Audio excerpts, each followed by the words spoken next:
Hi guys, welcome to another episode की की मैं ना अभिनीत भारद्वाज। एंड जैसा कि आप लोगों ने टाइटल पढ़ लिया होगा, इस वीडियो में हम बात करने जा रहे हैं guardians of the Galaxy volume 3 के बारे में। इस वीडियो में मैं आपको पहले दूंगा रिव्यू इस मूवी का कि मूवी कैसी लगी, मेरे पर्सनल ओपिनियन क्या है। उसके बाद इस वीडियो की एक्सप्लेनेशन शुरू करूंगा, यानी कि इस फिल्म की एक्सप्लेनेशन शुरू करूंगा जहाँ पे स्पॉयलर्स आएंगे। मैंने आपको स्पॉइलर वार्निंग पहले से ही दे रहा हूँ, लेकिन उससे पहले आपको रिव्यू दूंगा जहाँ पे स्पॉइलर नहीं होंगे। तो आप चाहें तो इस वीडियो को वहाँ तक देख सकते हैं, फिर जहाँ से स्पॉइलर स्टार्ट होंगे आप वहाँ पे चाहें तो उसको डिसकंटिन्यू कर सकते हैं। Totally up to you. तो सबसे पहले इस फिल्म की रिव्यू के बारे में बात करते हैं। तो मूवी रिलीज हो चुकी है, काफ़ी ज़्यादा क्यूट है एंड इमोशनल भी है। बट इसके साथ साथ विदाउट स्पॉइलिंग एनीथिंग मैं आप सबको एक ही चीज़ कहूँगा कि ये वीडियो ने एक हैप्पी नोट पे ख़त्म होती है, कि मतलब जब आप थिएटर से निकलेंगे तो आप खुश ही होंगे।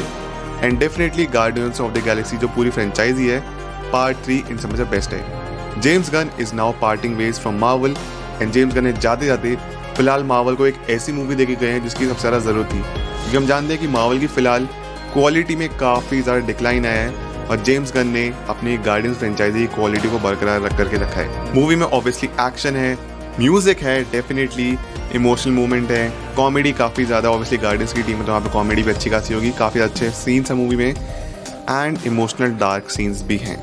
लेकिन तब भी मैं ये कहूँगा कि मूवी एक हैप्पी एंडिंग पर ख़त्म होगी। तो यहाँ पे मैं आपको विदाउट स्पॉइलिंग हल्की हिंट दे रहा हूँ कि यहाँ पे जो आप मे भी सोच रहे थे कि ऐसा हो जाएगा वैसा हो जाएगा, कुछ बुरा होगा, कुछ भी बुरा नहीं होने वाला है। कुछ बुरा आपको डेफिनेटली देखने को मिलेगा और कुछ क्यूट भी देखने को मिलेगा। स्पेसिफिकली अगर हम रॉकेट रकून की बात करें तो उसका बचपन वाले सीन आपने डेफिनेटली ट्रेलर में देख लिया होगा, बहुत ही क्यूट सीन है एंड आपको मूवी के स्टार्टिंग में वो पार्ट देखने को मिल जाएगा। तो डेफिनेटली चेकआउट करिए इस मूवी को थिएटर्स में, बहुत ही प्यारी मूवी है।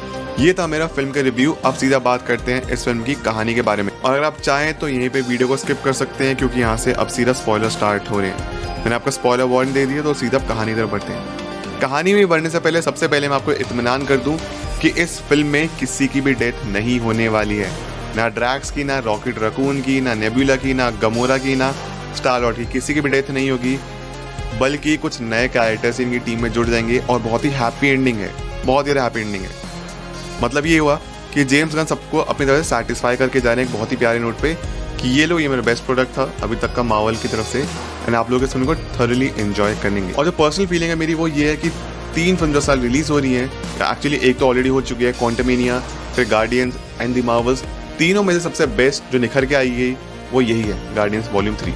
तो मैंने आपको क्लियर कर दिया कि किसी की डेथ नहीं होने वाली है। खुशी खुशी इस मूवी को देखिए। अब कहानी में आगे बढ़ते हैं। तो गाइस, फिल्म की शुरुआत होती है रॉकेट के एक फ्लैशबैक से और यहाँ पे रॉकेट का नंबर है 89P13। यहाँ पे हम ये देखते हैं कि मल्टीपल रकून्स है एक केज में और हाई एवोल्यूशनरी आता है और रॉकेट को पिक करता है। ये बहुत ही ज़्यादा इनोसेंट, बहुत ज़्यादा क्यूट सा सीन था। एनीवे, अब हम प्रेजेंट डे देखते हैं नोवेयर पे, जहाँ पे अब गार्डियंस का एक नया हेडक्वार्टर्स है और पीटर क्विल पे स्टार लॉर्ड एल्कोहलिक बन चुका है। वो बहुत ज़्यादा शराब पीने लग गए गमोरा की याद में, और बाकी जो पूरी गार्डियंस की टीम है वो काफ़ी ज़्यादा वरी करते हैं इसको लेके कि वो काफ़ी ज़्यादा अपनी लाइफ को बर्बाद करे गमोरा के पीछे। इतने देर में हम ये देखते हैं कि एडम वॉरलॉक नोवेयर पे आता है, हमला करता है, रॉकेट को पकड़ने के लिए लेके आया था वो, और बहुत ही तगड़ी लड़ाई होती है, बहुत ही तगड़ी लड़ाई होती है।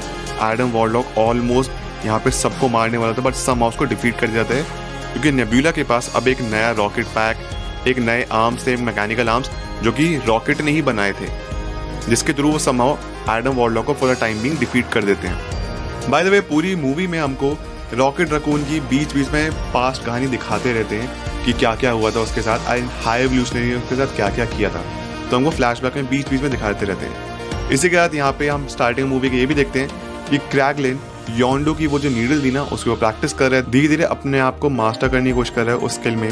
और यहाँ पे हमको कॉस्मो द स्पेस डॉग भी देखने को मिलता है। तो जितने पुराने कैरेक्टर्स है ये भी हमको फिल्म के स्टार्टिंग में देखने को मिल जाते हैं। और गाइस, हमको यहाँ पे ये भी पता चलता है कि हाई एवोल्यूशनरी ने बहुत सारे लोगों पे, बहुत डिफरेंट टाइप ऑफ स्पीशीज पे, एनिमल्स पे एक्सपेरिमेंट किए थे, इंक्लूडिंग द सॉवरेन जो कि हमने पुरानी वाली गार्डियंस मूवी पे देखा था, एंड एडम वॉरलॉक में। बस फर्क इतना है कि एडम वॉरलॉक अभी मैच्योर नहीं हुआ था एंड अपने बर्थ के बहुत ही तुरंत बाद अपने चेम्बर से बाहर निकल गया था, जिसकी वजह से हम देख सकते हैं कि पूरी फिल्म में एडम वॉरलॉक थोड़ा ना बच्चों जैसे बिहेव करते हैं, मैन चाइल्ड है, क्योंकि आफ्टर ऑल वो एक ऐसा एंड्रॉयड, एक ऐसा रोबोट है जो कि हाई एवोल्यूशनरी बनाया था और फुली डेवलप नहीं हो पाता। ऑल्सो एडम वॉरलॉक को आयशा या फिर उस सोवरेन ने भेजा था रॉकेट रकून को कैप्चर करके लेके आने के लिए। खैर एनीवे, तो जैसे मैंने आपको बताया था फिल्म के स्टार्टिंग में, एडम वॉरलॉक यहाँ पे हमला करने के लिए आता है नोवेयर पे, और वो यहाँ पे डिफीटेड होके वापस पहुँचता है सोवरेन के पास, और सोवरेन या फिर आयशा और एडम वॉरलॉक जो कि हाई एवोल्यूशनरी के पास जाते हैं।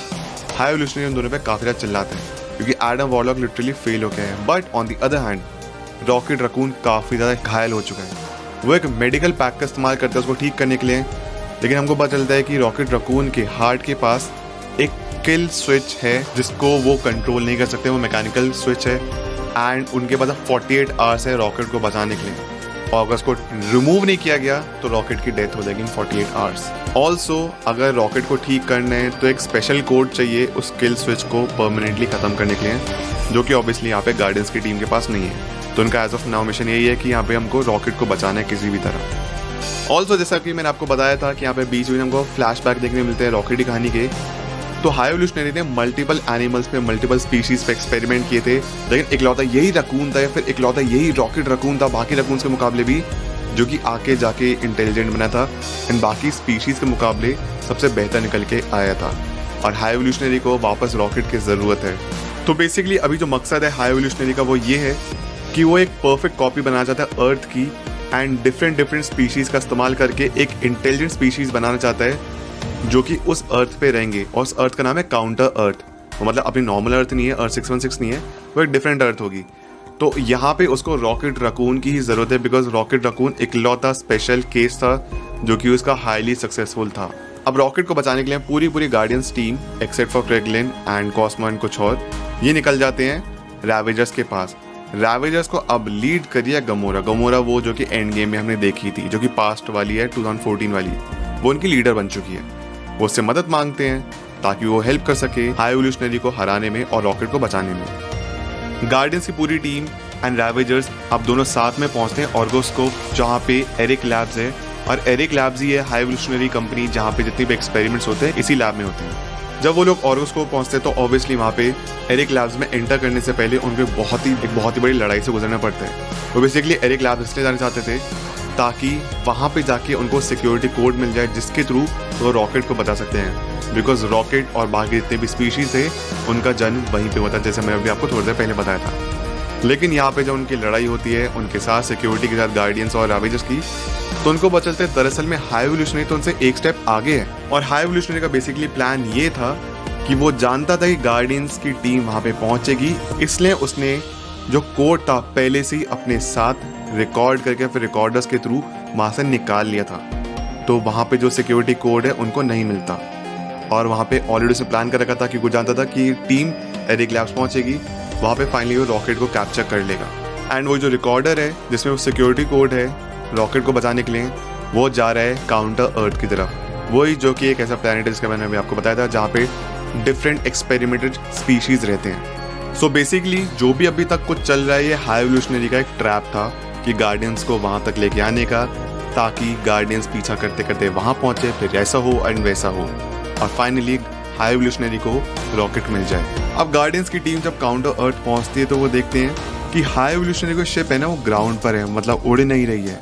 पीटर ग्रूट तो जाते हैं शिप के अंदर, वहीं पे अगर ड्रैक्स और मैंटिस की बात करें तो वो बाहर रुक के इंतजार करते हैं, और उन्हीं के साथ गमोरा भी वहीं पे प्रेजेंट है, यानी कि ड्रैक्स और मैंटिस के साथ। नेबुला पर्पसली हाई एवोल्यूशनरी की शिप के अंदर नहीं गई थी क्योंकि वो खुद एक वेपन है एंड हो सकता था कि उसी को कैप्चर करके उसी का इस्तेमाल करके गार्डियंस के टीम के अगेंस्ट यूज कर सकते थे, इसलिए नेबुला बाहर वेट कर रही थी। लेकिन ऑन दी अदर हैंड ग्रूट ने, सिंस वो लकड़ी है एंड उसको डिटेक्ट करना थोड़ा डिफिकल्ट है, उसने अपने अंदर बहुत सारे गन्स और वेपन्स रख लिए थे जिसको इस्तेमाल कर सकते हैं। अब जैसे हम सब जानते हैं कि ड्रैक्स का मन थोड़ा बेचैन है, वो बेचैन होता है एंड वो डिसाइड करता है कि पूरी की पूरी टीम के साथ वो मदद करने के लिए पहुंचेगा हाई एवोल्यूशनरी की शिप में ग्रूट और पीटर क्विल के पास। और इतनी ही देर में हम ये देखते हैं कि एडम वॉरलॉक एक बार फिर से आता है और पीटर क्विल की शिप पे हमला करते हैं जहाँ पे गमोरा भी थी।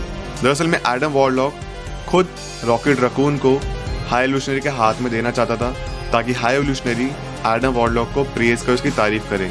और एक्चुअली उसके साथ बात ये भी थी कि सोवरेन या फिर आयशा और एडम वॉरलॉक को ये लगता था कि अगर वो लोग हाई एवोल्यूशनरी के काम नहीं आए तो हाई एवोल्यूशनरी उन दोनों खत्म कर देगा, क्योंकि वो यूजलेस या फिर वर्थलेस होंगे उसके लिए। अब आगे होता ये है कि ग्रूट को और पीटर क्विल को कैप्चर कर लेता है हाई एवोल्यूशनरी, और अपनी वहीं पे आर्मी को भेजता है पीटर क्विल या फिर स्टार लॉर्ड की शिप पे, ताकि वो रॉकेट को पकड़ के लेके आ सके। रॉकेट काफी ज्यादा बीमार है, उसके पास अब और भी कम वक्त बचा है। ऐसा लग रहा था हाई एवोल्यूशनरी को कि उसने पर्पसली उनको पकड़ लिया है, लेकिन पीटर और ग्रूट चाहते थे कि उनको पकड़ लिया जाए। तो बेसिकली अब पीटर और ग्रूट के प्लान के हिसाब से चल रहा था। On the other hand, rocket raccoon को कैप्चर करने के लिए हाई एवोल्यूशनरी ने अपना एक वॉरपिग भी भेज दिया था। अब वॉरपिग जब यहाँ पीटर क्विल की शिप पे पहुंचता है रॉकेट को पकड़ने के लिए, यहाँ पे गमोरा और एडम वॉरलॉक ऑलरेडी प्रेजेंट थे। उन तीनों के बीच भयंकर एक लड़ाई होती है और वो जो वॉरपिग था ना, एडम वॉरलॉक उसको मार डालता है, क्योंकि जैसे मैंने अभी आपको बताया एडम वॉरलॉक खुद से रॉकेट रकून को सौंपना चाहता था हाई एवोल्यूशनरी के हाथ में। वहीं पर अगर हम बात करें हाई एवोल्यूशनरी की, उसने काउंटर अर्थ को कई बार डिस्ट्रॉय किया था, कई बार रीसेट किया था। एक बार फिर से डिसाइड करता है कि उसको काउंटर अर्थ को फिर से रीसेट करना है, क्योंकि जो अभी उसने स्पीशीज बनाई है वो अभी भी उसके अकॉर्डिंग नहीं बनी। तो फिर से यहाँ पे तैयारी शुरू करते हैं उस काउंटर अर्थ को डिस्ट्रॉय करने की। हाई एवोल्यूशनरी अपनी शिप को वहां से उड़ा ले चलता है और अब उस अर्थ का डिस्ट्रक्शन होने लगता है। यहीं पे हम देखा जाए, गमोरा के पास रॉकेट है, वो किस तरीके से वहां से निकलने की कोशिश करती है। On the other hand, Adam Warlock realise करते हैं कि उसकी मॉम भी उसी काउंटर अर्थ पे, यानी कि सोवरेन भी या फिर आयशा भी उसी काउंटर अर्थ पे है एंड उसको हर हालत में बचाना है। लेकिन जब वो काउंटर अर्थ डिस्ट्रॉय होती है तो उसकी मॉम की डेथ हो जाती है और एडम वॉरलॉक अपनी मॉम या फिर आयशा या फिर सोवरेन को नहीं बचा पाता। इसी डिस्ट्रक्शन में एडम वॉरलॉक भी घायल हो जाता है और वो अनकॉन्शियस हो जाता है। जब वो बेहोशी से उठता है तो रियलाइज करते हैं कि गार्डियंस की टीम ने एक्चुअली उसको बचा लिया था और अब उसका हृदय परिवर्तन हो जाता है। तो वो डिसाइड करता है कि वो गार्डियंस के साथ काम करके हाई एवोल्यूशनरी को हराना चाहेगा, क्योंकि फर्स्ट ऑफ ऑल गार्डियंस ने उसको बचाया एंड हाई एवोल्यूशनरी की वजह से उसकी मॉम की डेथ हुई। तो उसके बाद दो रीजन है। अभी याद है जैसे मैंने आपको बताया था कि ग्रूट ने अपने अंदर बहुत सारे वेपन